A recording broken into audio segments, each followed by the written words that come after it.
Jangan beli emas selain emas fizikal, sebab kalau harga emas jatuh banyak, penyimpan emas fizikal yang macam ni dia tak menangis, dia tak risau.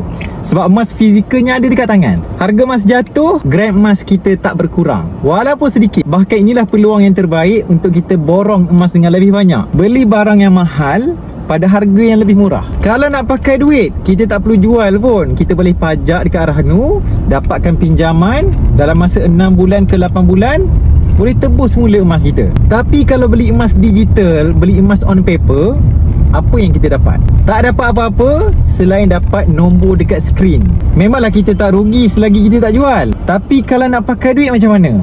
Dah terpaksa jual dan kita boleh jadi rugi. Sebab itulah penyimpan emas fizikal yang macam ni, dia tak panik pun bila harga emas turun naik. Sebab dia tak rugi apa-apa. Penyimpan emas ni walaupun harga emas dah naik, dah untung, tak semestinya dia jual selagi tak berlaku 3 keadaan. Jadi kalau ada sesiapa nak beli emas untuk simpanan 2 ke 3 tahun ke atas, pastikan emas fizikal. Bila ada emas dekat tangan, harga emas naik ataupun turun tak mengganggu emosi kita. Kita terus saja menabung secara konsisten, sedikit-sedikit mengikut bajet dekat akaun Emas Gap.